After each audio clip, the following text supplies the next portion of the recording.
In January of 2020, I created a YouTube channel for my planned reread of the Star Wars Legends books. My name is Meg, and I was reviewing books, thus Meg Reviews.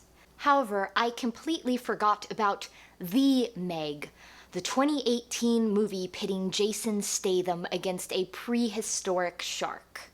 So when you searched YouTube for Meg Reviews, instead of pulling up my channel, it just gave you an endless list of shark movie reviews. So after a year, I thought, why not provide what the algorithm is looking for? Meg Reviews The Meg. Sort of.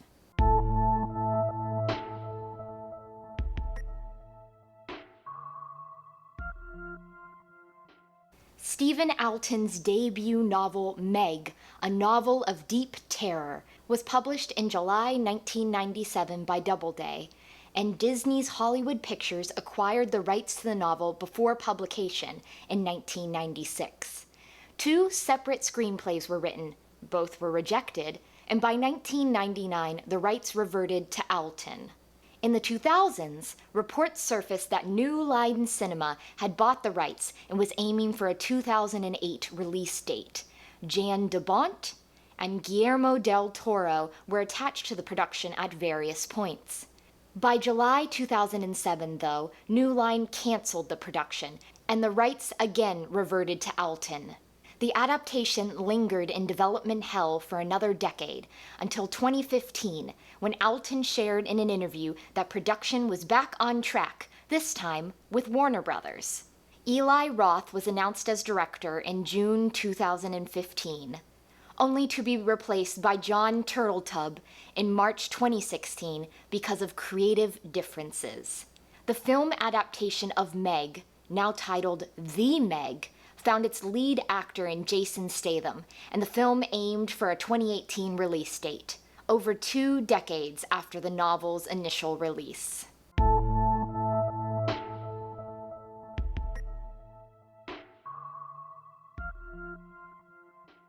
In the past 10 years, Hollywood has decided that they too want a cut of the lucrative Chinese box office.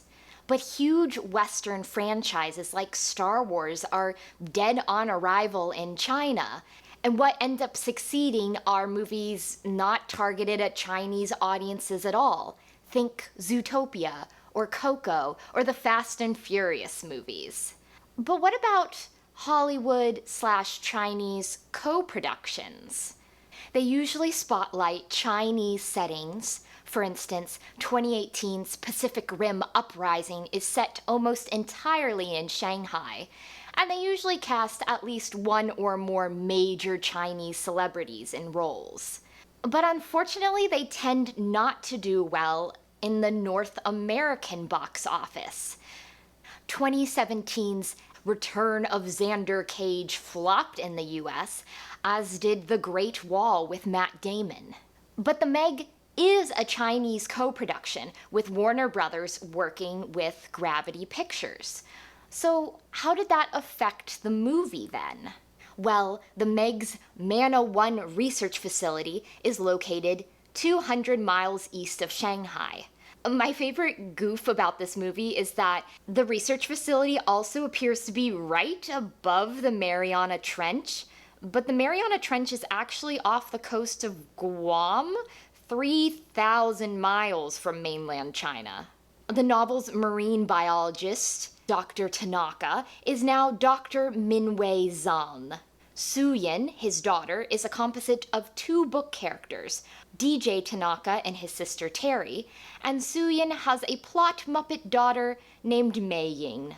The climactic action scene switches from islands off the coast of California to Sanya Bay in Hainan Province, China.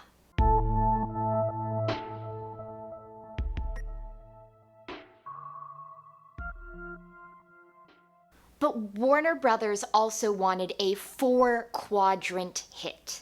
That is, a movie that appeals to all 4 demographics: young and old, male and female. But Alton's novel in its original state is clearly intended for adult audiences.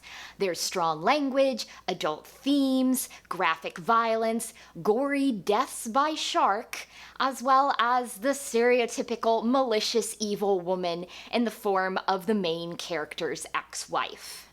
PG-13 films make, on average, double the revenue of R-rated films. So The Meg excises most of the novel's adult elements, replacing them with humor and remarkably little blood for a shark movie. Not everyone in the production was a fan of this tonal shift, though. In an interview with the website Collider, Jason Statham expressed his opinion on the matter. Collider. From when you signed on to what people are seeing on screen, how much changed along the way? Statham. A lot. Scripts totally different. There were so many different... Sometimes you just go, how did it happen? How did it go from this, to this, to this, to that? You just can't keep a track on it. Collider. I'm sure you and I would love to see the hard R, gritty shark movie, but also there's that budget versus the return, and I get it. I get why the studio wants to make a 4-quadrant movie. Statham. Yeah, but you go, where's blood? It's like, there's a shark. And that's not even getting into the fact that The Meg swaps out the book's ghostly white, blind megalodons for more generic gray-brown sharks because of aesthetics.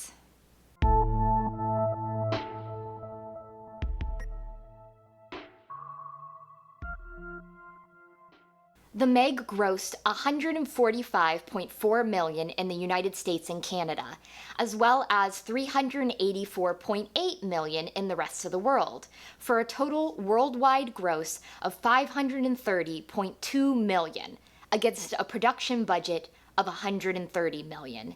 In China, it grossed $50.3 million in the opening weekend and made $153 million overall.